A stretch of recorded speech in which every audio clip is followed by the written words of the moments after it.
talking about people watching, which Yeah. so excited. Before we start talking about it, I would love for you to tell us a little bit more about your author journey. This is not even close to your first novel, but how did we get here? Yeah. So I started writing when I was a kid. I was a big reader. I think a lot of kids like you either kind of like escape into books or video games or TV or like one of those things. I was like hugely an escapist into books, and just absolutely harassing my local libraries. Um, but I think like when it really started for me was like high school. I really started getting interested in like writing competitions, short stories, poetry, like that sort of thing. And I kept doing it and kind of just sharing these stories that I would write with like the people closest to me, um, and kind of kept it like a private hobby. I'm I have a fault of like being like an overly practical person, like a little bit lo logical and analytical when I should maybe lean more emotional sometimes. And so when it came time to choose what I went to school for, I went for law because I just thought that that would be the right choice, even though I've always wanted to be a writer. I'd always wanted to write. I just also knew that I wanted to pay my bills. And so and then I was, my husband and I got married really young. I was in school. I ended up getting pregnant with my son unexpectedly, which for anyone who's read Out on a Limb already knows.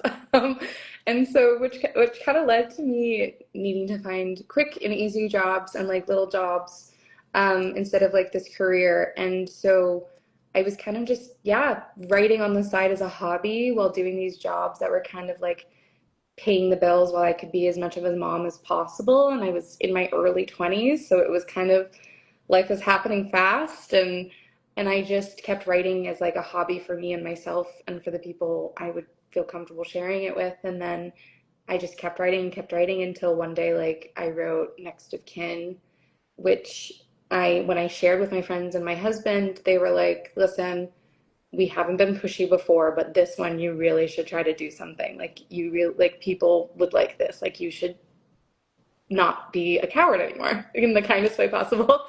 Um, and so I sent it off to some literary agents because I did a little bit of research and that was the thing that you did.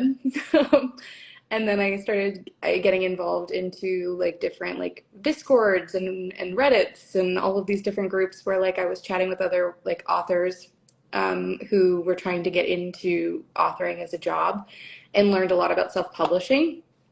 Um, and then after kind of learning through a lot of other people about self-publishing, started doing my own research and attending seminars. One of the seminars, the very first seminars I did was actually with, where I met Claire Gilmore, who I saw you interviewed the other day. So she and I became writing friends like right when we were both trying to figure it out and just in the querying process. Um, and so like yeah, you make friends and you kind of like send each other your stuff and you improve it and you hear from agents and you don't hear from agents. And at the end of the day, I got really great feedback from one agent that recommended self-publishing because she just said, I think that there's an audience for this book and I don't think that audience is necessarily ready in the traditional space yet.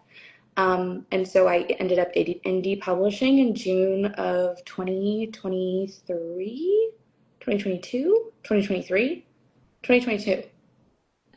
It's a mystery. Wow, I'm so bad at dates. And then, yeah, from then so I released Next of Kin. I released Next to You a couple of months later. A month after that, I released a holiday novella called Set the Record Straight. And then the following June or July, I released Out on a Limb. And then my books got traditionally picked up, so I got picked up by a publisher at that point. And the rest is history. I have two books out since then, Out of the Woods, which came out in January of this year, and People Watching, which came out in September. What a ride. And it seems like it happened so quickly, but that has got to feel like it took ages and ages. No, I think the furthest from that, I think I'm still processing even people reading Next of Kin when it was indie published. Like I still haven't processed that. Like that feels bizarre to me. I always tell this joke, so people are probably sick of it, but I dedicated that book to fans of Jess from Gilmore Girls because I thought no one would read it and it didn't matter. And so, like, to think about going from a place of like, yeah, I'm just going to throw this book out there because the very kind people who love me are telling me that it might be worth my time to do that. And I would love to be a writer. And that's always been my hope and my little dream. And honestly, like not using a pen name again, because I didn't think anyone would read it. It's just like, it's one of those things where I think it feels very fast. It does feel very fast. Like, and I'm grateful for that in a lot of ways because I think as a very anxious person, if it wasn't this fast pace, I probably would have bowed out, you know, like if I sat with my thoughts for too long. Well, so you just mentioned not using a pen name. Is that something that you feel like you would do differently? Oh my God, yeah. I mean, the thing is, it's funny because it's like my friends who are authors or readers tease me because they're like, you had two last names, like, because my last name's hyphenated. You could have just even chosen one. Um, I don't know. It was something that, because it had been like a lifelong dream, I think I was sentimental about it being my name. I thought that it was going to have to be my name to get people I knew in real life to buy it because I figured those were the only people who were going to buy it. Um, I think, I know I like my name. I think it sounds authory to me. Um, but yeah, I mean, nothing too serious, thankfully, and I hope that continues. But just like, you know, like when you are putting yourself out there in any public way, like there can be some like barriers and like boundaries crossed when like you can just, yeah, that's my name. You can Google it, I guess, you know. So just like being wary of that, but thankfully it's been okay. But I definitely understand now why people do use pen names. Yeah, absolutely. I have seen most authors that I've talked to about it have said, like, yeah, I would, I wish that I could read that portion, but Yeah. I mean, you don't know until you know, You I don't guess. know. You don't know. And like, and whenever people have asked me, like, I've had people who are writing, like, be like, do you think I should use a pen name? I'm like, listen, it's really if it matters to you. Like, it's like if it's like a pride thing where you're like, I want my real name on that book, like that's a good enough reason. If it's like anything other than that, I would recommend like using your first name, but maybe like a different last name or like a middle name or you know something a little bit more covert. But yeah, no, it's. I mean, what am I gonna do? Change it now? I mean, I think you've got a great thing going with like the three letters initials. That's helpful. The HBY of it all. Right. That's how my husband like will like signify between like me and like author me. He'd be like, "Okay, can I talk to Hannah for a minute, not HBY?" I'm like, "Right, right, sorry." I love that. That's so funny. Well, okay. Getting into people watching, Yeah. where did you get the inspiration for this story? Yeah, so I have been sitting with Prue and Milo for so long, it feels like. So when I finished writing Out on a Limb, Prue and Milo had just kind of shown up in my thoughts, and they were very, very loud. Well, Milo was loud, Prue was polite. Um, and I kind of debated back and forth for a really long time between whether I was going to write Sarah and Caleb's story or I was going to write this book that became People Watching. But I really liked the idea of continuing duets. And so I wrote Out of the Woods, and then by the time I got to writing People Watching, it was like they were so loud. Thank God I had time to write it because I was so sick of them just living in the back of my mind. And yeah, it's a story that means a lot to me. I think similarly to Out on a Limb, I wrote it because it was a time in my life where I felt the most alone, and I realized with releasing Out on a Limb, which felt quite vulnerable, and also like I had a lot of thoughts around like, well, no one's gonna care about this book because it's so personal and niche to me, that it ended up not being the case. So I thought, okay, let me try that again because clearly people are looking for connection. So with Out on a Limb, it was a surprise pregnancy, a disabled mother. It's not hard to make connections there to my real life. And then with People Watching, I was lucky enough to be the caretaker for my grandma who had dementia that progressed into Alzheimer's. And so it was just a beautiful time in my life, but also like a really, really difficult and isolating time of my life. And I really wanted to get the chance to kind of express some of those feelings and express some of that anxiety and some of just those experiences. And so the idea for people watching kind of came from that. I knew that Prue was going to be a caretaker for her mom, who has early onset Alzheimer's, so a little bit different from my real scenario. But and I knew I wanted to set it in a small town.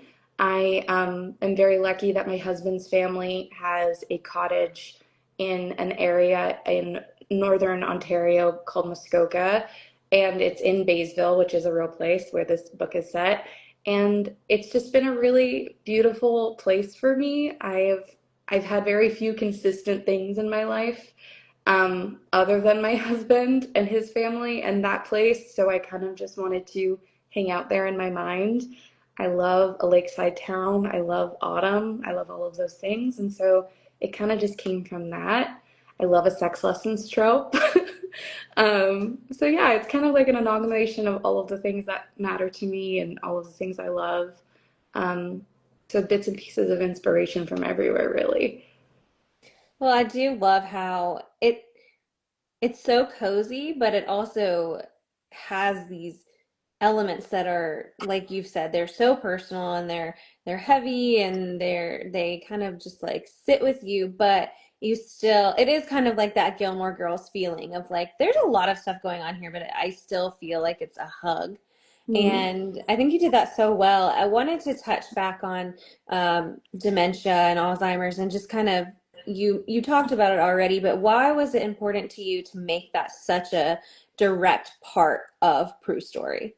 Yeah, I think kind of like what I said earlier, almost it's like with Wynn's story and Out on a Limb, her journey into parenthood is so vulnerable in a lot of different ways. But really, I think it's relatable to anyone who is entering into parenthood, has entered into parenthood, or someone who's just afraid of what holds them back. Like, I know I have these insecurities, and therefore I'm not putting my best self forward, or I'm not getting the life I want, or I'm not doing what I want to do. And that's why I think Wynn's character and her story really resonated with people. And similarly with Prue, I knew that there is a group of people who are caretakers for family and loved ones, or people who are caretakers for, people who work in nursing homes or people who work in hospitals. Um, and memory care is such a difficult type of care because you are grieving someone who is physically in front of you. There is no terminal diagnosis in the sense of you have X amount of time left with this person, or based on our scans and information and data we have, this person is going to um, be, with you for this much longer. You are grieving someone who is some days themselves, is some days not themselves, is sometimes wonderful, is sometimes absolutely horrible, is sometimes the person you knew and loved, and sometimes couldn't be further from that person. And I think it is incredibly hard to talk about, because you never want to sound like you aren't still feeling for the person that you know and loving that person. Um, but it is incredibly hard. And so the idea of writing Prue as this person who is so fiercely loyal and so fiercely kind and loves her mother and is so grateful for her mother and was very, very close with her mother and still yearns for that, but is also struggling and is also facing burnout and is exhausted and struggling with all of these things she has to carry and all of these burdens and the pressure of being in your mid 20s and knowing that you're supposed to be doing all of these things, but feeling like you need to be where you are and you need to be doing what you're doing. I just really wanted to write that story. And I really wanted to write Prue going through that and experiencing that while also being surrounded by people like her father who are also trying their best, who also love her, and meeting people like Milo who could not be further more opposite than her, but is trying his best too to kind of help and sit in that situation.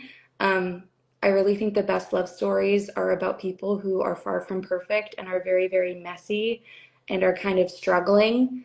Um, because they remind us that we don't need to have our shit together to be worthy of love or give love.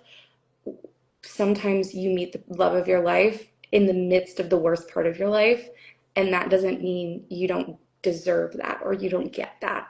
And that's really like kind of, yeah, there's a lot of hard stuff in this book, and there's a lot of frustration, and there's a lot of doubt, and there's a lot of confusion and heartache. But I think that seeing Prue fall in love through that process is also like a reminder of like, yeah, like love can be very inconvenient. Um, and that's still okay. And she still gets to have that. But yeah, it was really cathartic to write it. It was really um, nice to kind of sit with those memories again and spend time like with my grandma like internally. Um, but yeah, it was definitely challenging and it's sad at points.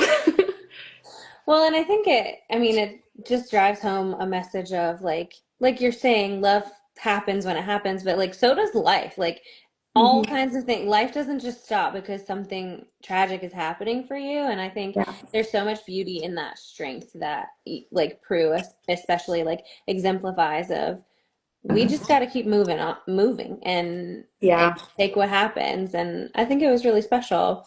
Um, Milo, he's such a fun character, and we'll get to him. But thinking about their childhoods and family dynamics, like they have two totally different upbringings and parental Completely. situations. Yeah. So, why did you explore such vastly different uh, dynamics? Yeah. I think honestly, a big part of it is just they kind of came to me as these fully realized people. I know that that sounds really bizarre when I say that, and I think I'm sure a lot of authors, I've watched a lot of these where authors talk and they say something similar, but it always still sounds insane when I say it. I really feel like I'm meeting these characters, and I don't do very much work to change or alter them or get like I just have to get to know them. My job is to just learn them.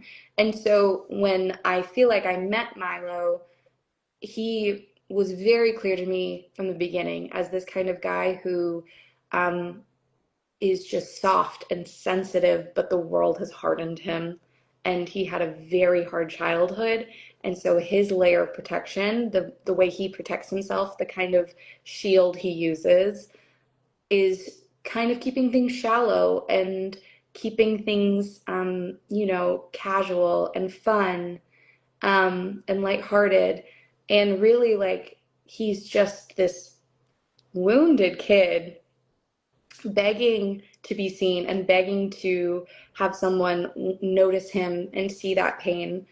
Um, but he doesn't allow that. He doesn't stay still long enough to allow that. And getting to know him and kind of realizing that his kind of outside persona and inside persona were so different, was interesting for me because a lot of the men I've written in the past are very earnest. They wear their heart on their sleeve. They're pretty emotionally mature for the most part. Whereas Milo, I think, is so much this person who is just, yeah, like directionless, for lack of a better. He's ungrounded. Whereas Prue is the most grounded person that's ever existed. Like, she is so deeply rooted that it's terrifying to the people who love her because they are like, you need to get wings and fly the nest. And she's like, I have planted myself so deeply into this ground that you will never get rid of me. Which is beautiful. But I loved the idea of her kind of being like the roots and him being like the wings and them having to meet somewhere in the middle. And so their childhood, obviously, all of our childhoods play such a big part into becoming who we are. Um, and I knew from the get-go that Milo was going to have this kind of fear mindset, and this way of moving through the world that I think only really comes from someone who's just not ever known stability or genuine love and attention. And Prue is someone who feels so much loyalty and is so overwhelmed with gratitude for her childhood that she has chosen a very difficult path for herself of staying and being this caretaker in this small town, um, that people kind of typically leave in early adulthood because she has had such a wonderful childhood. Um, so yeah, it was kind of natural that they kind of came about that way. And it was really enjoyable for me to kind of, yeah, get to know them piece by piece. Well, you just talked about this, but that was one of the things I loved about the story was I feel like so often, and not all the time, obviously we love a small town romance, but so often we are like on this great adventure where someone is finding themselves outside of their hometown, but with Prue, it was like just this steadfastness of this is where I want to be. I don't have to go into the great wide world. And Mhm. why do you feel like that's an important thing for people to see? Yeah, I always say like the thing I want people to take away from people watching if they read it is like it's okay to stay. Like it's perfectly fine. I think that we as a culture typically like find ourselves rewarding people who like yeah, like I left that small town and I've never looked back. Like it's in like every country song. Do you know what I mean? Like it's all of these little movies and moments from our childhoods that we kind of cling on to of like I'm gonna make it in the big city type thing. And I think that that has a place in culture, and I think that's beautiful. And I think for a lot of people, for a lot of different reasons, that's a necessity. But I think it's also worth telling stories about people who are taking their small slice of life and making the most of it. And I think what Prue's character really gave me was a deeper appreciation for, yeah, like rooting yourself somewhere and recognizing that maybe it's not the choices everyone's going to make, and maybe it's not the timeline that you're supposed to be on. When you're in your mid 20s and you haven't done further education and you haven't gotten a career and all of these things that society tells us almost expects us to do, right? But she's realizing for herself that her values and her morals and her reasoning for life lies with the people she loves and with having that time with her mom while she can. And there's nothing that's going to stop her. One thing about Prue is she is stubborn and she is a Virgo, so she knows what she's about. And so I really want people to take away that, like, yes, there are always going to be expectations and there are always going to be different people telling you how to live your life and what to do and where to go. But you get to be the master of your own ship and you get to decide and you get to figure out what's best for you. And I think that can be very intimidating and that can be very scary. But I hope that Prue's story kind of shows that, you know, when you have this juxtaposition of Milo, who's seen the world and traveled and done all of these things, but he doesn't have that fulfillment that she has, um, it really shows that you can be grounded and in one place and really actually get a really beautiful life for yourself and a life that's full. I mean, obviously, she had a lot of growth and learning and work to do too, to kind of continue to get that full life that she deserves. But um, she can make that for herself there, and so can we. We can absolutely do that wherever we are, in whatever job, in whatever position in life that we find ourselves in. We can make the most of it and stick there and be satisfied. Yeah, and I think it's the kind of an idea of like just because you're in a small town or you haven't left your hometown, that doesn't mean life is just happening to you. Like you can still No, be happening to it. And I yeah, thought you did such a great job. Not that you need me to tell you that, but like that's it really was such a nice. great job to see that that was I love that Prue stuck with that the whole way through of like you're not going to change my mind. This is my life that I'm happening to and Mhm. it's what I want. And I thought that was so special. Thank you, Sky. That's so nice of you. Um, you mentioned this already, and people who have read it, they will know that a big part of the story is like the sex lessons trope. So, why do you think it's valuable to show people having pleasure on page without shame, but especially women? I mean, obviously, the fact that we even have to make that a note says something, but why do you think that's valuable? Oh my gosh, for so many reasons. That's such a good question. I think, I mean, for I can only speak to my experience, which is I grew up in heavy influence of purity culture. And so like I was so terrified of sex and pleasure and anything in that world. It felt scary and intimidating, but also like wrong. And so for me, when I started writing romance, and this was before Next of Kin, but like when I started writing romance, like it was really healing just for me to like write these stories of like people entering into casual relationships, people having sex before commitment, people, other characters are not that type. So they're having sex into commitment, like learning that it's more person to person and based on someone's wants and needs and their own comfortabilities as to when sex and intimacy come into it. Talking about consent is so important. I think like writing books where, you know, we get to kind of have either both POVs or honest communication between characters on page about consent and about boundaries and about different likes and dislikes is so empowering. It's that's also been like really, really healing for me. I think it's just also like sex is such a huge part of life. And I think for so long, women were kind of taught not to think about it or not to talk about it. And now we're kind of centering businesses around it, right? Like there's so many different, not just publishing, there's so many different facets of this industry that revolve kind of around sex and intimacy and romance. And I think that's a really beautiful way to shift the culture around it and to kind of like bring women into the conversation more. Um, I also just like, yeah, I think with sex lessons, it was a trope I always kind of wanted to write because I think um, as not to TMI, but like as someone who's only had like one partner, like I met my husband when I was 14, like we've been together since then. Like I have like this inherent naiveness about me, and I have this like deep side of me that's like exploratory and like curious, and that's like kind of like I got to play both of those parts of myself with Milo and Prue, but also just like looking at my friends and the people I love and like the people I surround myself with, like knowing we all have these parts of ourselves where it's like Prue, which is maybe like, yeah, maybe I haven't been the most experienced, but like I know myself and I'm very self-assured. And then other parts of this dynamic where it's like, I feel a bit shy. Okay, well, we're gonna talk about that. Like, we're gonna push through that difficult moment. We're gonna sit in that uncomfortability to make sure everyone's having a good time and to make sure that everyone's comfortable later on. We're gonna have very direct communication about consent. We're going to check in with each other. We're going to like all of these things that I think play into the sex lessons trope that I really have just wanted to incorporate and write that kind of come naturally to it. But yeah, I think I had a blast writing it.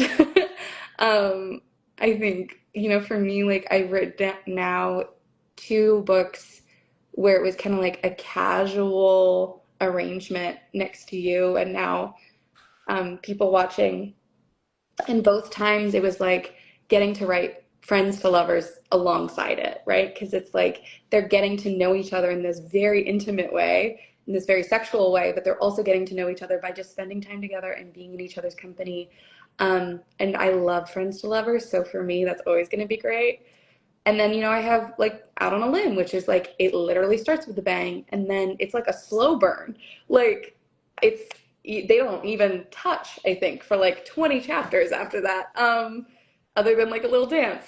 So it's really fun to get to know two characters and figure out not only what they need for themselves, what they need to grow and explore and learn about themselves in life, but also their sexual needs and wants and habits and dynamics that really influence their story. And I think, you know, I have characters that absolutely would have not worked in people watching. And I know that they wouldn't have, Prue and Milo wouldn't have worked in some of my other plots and some of my other stories. And so I think that's the thing that I always center myself around is that I want the sex and intimacy in books to feel specific to the couple, to work for them as individuals, but them as a unit and represent like kind of what they're working through and growing through and learning together.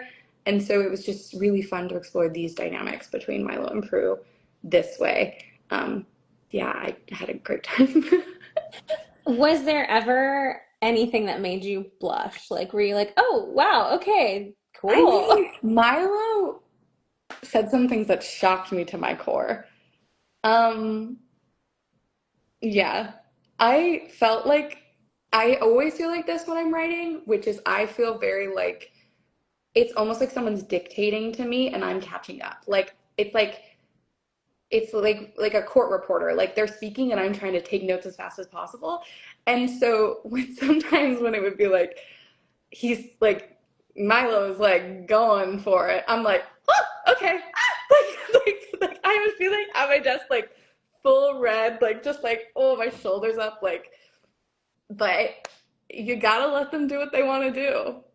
I love that So so much. I love it. I I don't know. I don't know didn't why mean to that's do so that. bad. We like it. We like it.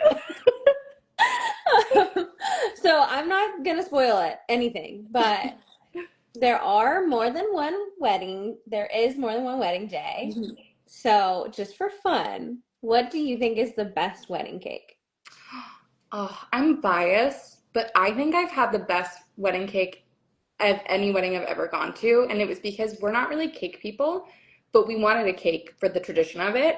So we had a banana bread flavored cake as our bottom tier with like vanilla buttercream. And then the top was just like vanilla with vanilla buttercream. And the banana cake we had at our wedding sky, people still talk about it. We've been married for 10 years. I still have friends being like, man, I wish that bakery was still open. Well, that Like sounds it was delicious. amazing. And then we had the like regular cake for if people wanted like, it wasn't like thick. Like it wasn't banana bread. It was banana bread flavored cake. I want to make the distinction, but it was oh, when I think about it, my mouth like waters. It was so good.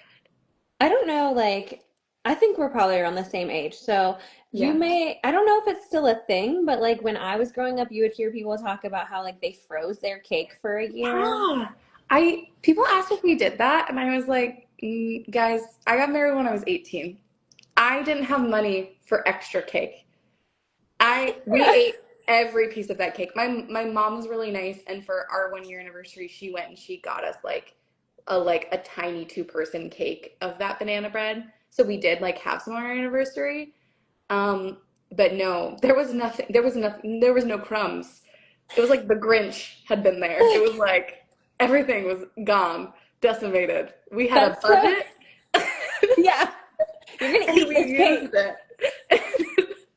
No, I know, but I always hear that, and well, I don't hear it anymore. I don't feel like people do that anymore. But also, Mm-mm. like, I just was like, there's no way that can taste. I don't care what you say, it cannot taste as good. Well, other people have used it, like I've seen people eat it on their anniversary, like freeze it and keep it. And then other people have like frozen it for long enough to give to their baby for their baby's first birthday as like a smash cake. I'm like, I just think that we have to check in if what's happening in the freezer, like there has to be some things No, going on no, with let's that not do cake that. that we are letting an infant smash into. I don't know. No, I'm not a scientist, but I wouldn't do that if I was you. no, I'm good on that. I'm gonna pass on that. I'm gonna pass on that. Yeah. Okay. Well, okay. Well, I don't want to keep you forever, but if you have a moment, I would like to talk a little bit about writing process and kind of Yeah. what your process is, and then maybe some advice that you have for writers and aspiring authors. Yeah. Sorry, I just saw a comment that said, y'all said eat it on the anniversary, and I said, what? Fair enough. Um, fair enough. What a wild time for you to join. Okay, writing process. Okay, so I mean, I've alluded to this already. I feel like I'm so sick of hearing myself talk from tour. I feel like I just keep apologizing for like being like, everyone's heard this. And that's not true. I met like a bunch of people, but that's not relevant to what we're doing. I'm just like, God, they must be sick of me. Anyways, I have to get to know them so well that it makes me feel like I'm losing my mind. Like, I will know everything about my characters and I write everything down and to the point of where like I know the name of their second grade teacher. I know what toothpaste they use. I know what was their favorite breakfast growing up and what their favorite lunch like it is diabolical is the word that comes to mind. But it's just because I really like to feel like I know the plot of my book, but I don't plan very much of my book. I really know what movements I want to happen, and I can see sequences in my mind, and I can anticipate funny scenes and I can anticipate kind of the pacing and where I want my characters to grow and end up. But really, for me, I want to feel like my books always have that feeling of these are two real people who are going through a real life situation. And I think in doing that, you can't really have it super planned out because I think that will translate to the reader. Um, and so my thing I like to do is get to know them to an insane level where it's like they're my best friend. Like, and I can tell you how my best friend in real life would react if I put her in X, Y, or Z, position. She would do one of these three things. And like most of the time it's. And so I like to kind of get to know them to a point where I'm dropping them in this situation. And then I feel like I'm blowing them a kiss and I'm taking a back seat and I'm watching them do their thing. Like they have it from there. And my job is to dictate their choices and their movements. Which is why a lot of the time, like when I've gotten feedback with any of my books where they're like, I didn't like that so and so did this, I'm like, me too. I wish they didn't do that. If I'm being so for real. But that's people, right? Like, I'm sure we all have loved ones and friends who you just want to shake sometimes and be like, you are not making the best decision for yourself. Leave that man, leave that woman, change careers, quit that job, like move, get out of your parents' house, go back to your parents' house, like all of these different things, right? And so it's like I do kind of sometimes take pride in like people feeling frustrated with them because I'm like, yes, because they're not perfect, because they are real, because they do make mistakes, because they are being irrational, because they are people. And so I think it's really fun to kind of, for me, like my writing process is so much so just like getting to know them before I even write a word. Writing that first chapter, I set them up. I rewrite that first chapter until it's like pretty much exactly what ends up being in the final product. Before I continue, like I have to have that first chapter be like exactly what I want it to be. And then from there, I write chronologically. I don't skip ahead. I don't skip any scenes. I don't put in filler comments. I write the book full from cover to cover, and usually edit about every 5 chapters as I go. I just really like to have a first clean draft. And because I write chronologically, I really struggle to keep going if I don't like what I have so far. So I kind of do like my first chapter until it's perfect, and then my first 5 chapters until I'm satisfied. And then I do like 5 to 10, rewrite until I'm satisfied, 10 to 15, et cetera, et cetera. Um, and then really like what happens at the end of a first draft for me is that it's usually pretty close to the final thing. I go back in and I add some things, I weave some things throughout that kind of became revealed to me towards the end. I like to kind of have a through moment. Um, Sometimes I'll go back in and be like, that joke wasn't funny enough. Let me make that joke funny. Or like, that's usually it. But yeah, it's different every time too. I'm learning. So really, like, I think advice wise, you just have to figure out what works for yourself. Oop, am I back? There's Yes. a little pop up on my screen. Okay, I don't know. It was like you've been timed out of Instagram, and I panicked. No, you're here. Okay.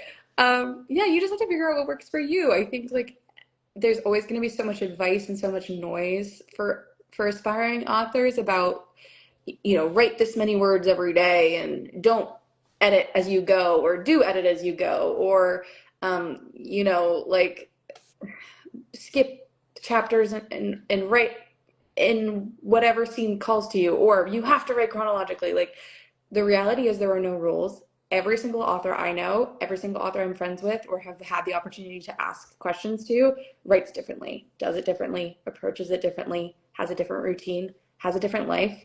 Some of us have 5 kids and homeschool, and some of us have, no kids and like this is their full-time job. Some people have many full-time jobs. Some people have several full-time jobs and they only write in the evenings. Some people, this is their full-time gig, and like me, and they still can't get right words every day. So like I think that it's totally fine to just wing it and figure out what works for you.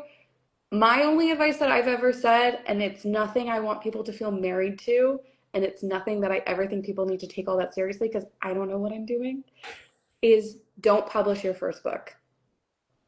I think the best thing you can do for yourself is write a few things before you publish, go back through them, spruce them up, see where you've grown, see the difference between book one, book two, book three, however many, figure out your voice when you found it, figure out why you like it, and then maybe you can go back and edit those three books, and then boom, you have three books to publish back to back. Or maybe you realize your first book was trash, or your second book was trash, or your third book was trash, and you need to write a fourth. But I think that we can be very quick to like kind of like want to write something, get it out as soon as possible. And I think my advice is always just like take a step back. There's no shame in taking a beat, making sure it's the right fit, making sure it's your best step forward, because your debut really kind of sets the tone. And it can really make or break whether people invest in you in the future or like, you know, I think it's worth just sometimes taking a beat. But also, I've had friends who wrote their very first book and then it went on to be like a New York Times bestseller. So don't take that seriously. So basically, just don't listen to you then. Just, I don't know what I'm doing. I am an idiot. I feel so deeply, vastly unqualified for this that anytime anyone asks me for advice, I'm like, girl, I don't know. My advice is don't listen to me. My advice is tell me what you're doing and if it works, and I might change my ways because I don't know Well, what I'm doing. we'll just leave it at just do it. Just, yeah, just do it. That's so But cavalier. like, I love that though. Like, just do it.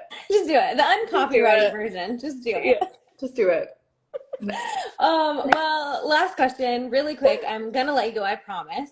No, you're Um, fine. I feel like you keep up on, like, it's, again, the world doesn't end at 4 p.m. I have to remember this. I have nothing to do because I was like, I guess I go to bed. It's dark. well, So I you're mean, good. I sent you a very specific timeline. I'm just trying to respect it. That's very sweet of you. I appreciate that, but don't Um, feel any pressure. well, we don't want to rush you and like make you feel like we don't love this book, but we do want to know what's next. Yeah, so I am just finishing up edits on People Pleasing, which is the book after People Watching, if you didn't guess based on the titles. So, yeah, as I said on my release day post, we are hanging out in Baysville for a little bit longer. For the foreseeable future, I would really like to continue doing duets. So, like right now, I have Next of Kin and Next to You, which is a duet. I have Out on a Limb and Out of the Woods, which is a duet. And so, like those People Watching and People Pleasing.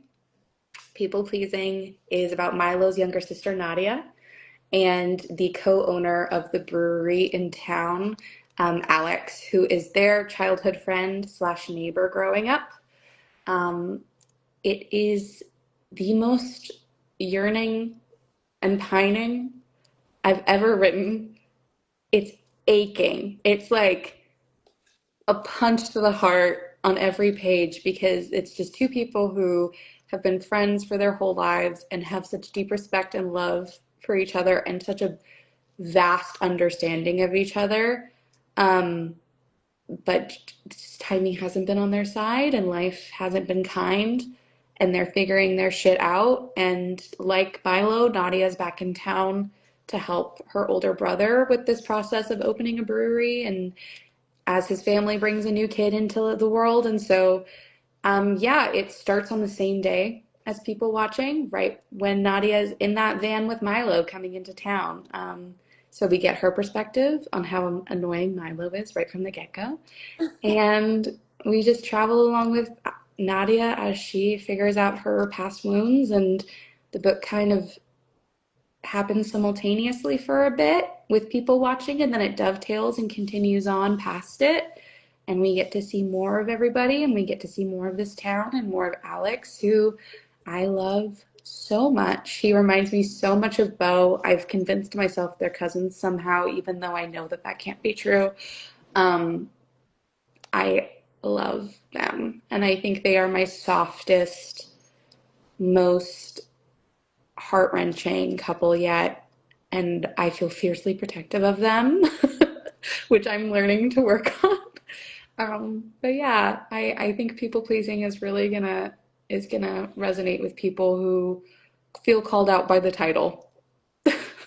Well, and I mean, yearning is like my top buzzword. So you give me that and I want to read it. But Oh my gosh. I felt that so deeply, so quickly. And I mean, obviously, I loved people watching and was excited to experience it, but I couldn't help but just crave their story. And I mean, I had a feeling like this is where Yeah. we were going, I of wasn't course, subtle but about it.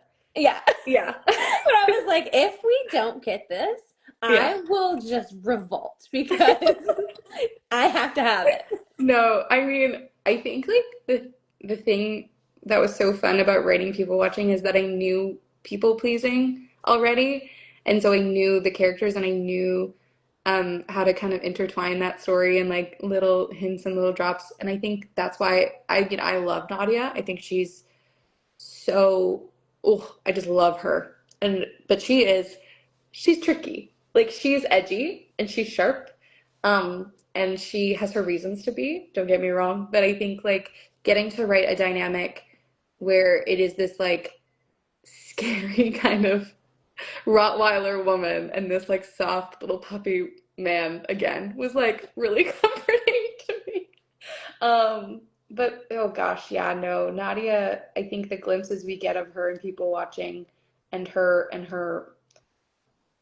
hard exterior and that soft interior we get a few little glimpses of is just it's so oh I love her so much and I love the way Alex sees her and the way she sees him and he's just so great and yeah he's my first MMC I've written a character with autism before in my novella, my holiday novella. Evan has autism, but he's my first male character I've written with autism, and he's just so profoundly him and so wildly accepted and protected by Nadia, which was really great to write. And so, anyways, I'm rambling now, but I just love them and I'm so excited. And yeah, I'm just finishing up edits on that. And there is a little surprise coming sometime early in the new year. That's something totally unrelated to the People universe, something completely different that I am not allowed to talk about, but that will be coming out or talked about sometime very soon. But yeah, And people pleasing comes out when? we're not entirely sure yet because I have to finish it. But my goal and my team's goal is definitely fall of next year because it starts at the same time. It just makes sense, I think, for it to kind of be released around the same time. And because we have this little sweet treat coming early in the year, it felt like the pacing of that was good. I'm also trying to, as you pointed out at the beginning of this with tour and everything, I'm trying to slow down a little bit. Don't want to scare anyone, but I need to slow down. So I'm going to do that for a little bit. So it's nice to just kind of feel like I'm taking my time with them and really sitting with them and getting to know them and making this book that's the most important book I've ever written to me personally. Like I needed time with it. So it's gotta take its minute. Well, that's a big statement. So we want you to do what you need to do to get it there.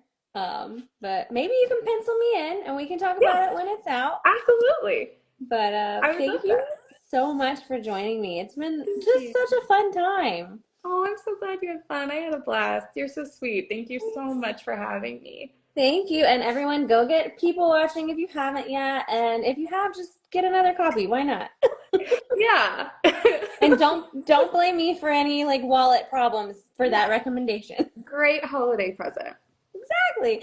Well, thank you so much. I hope you have a great night. Bye. Thank Bye, you. everyone.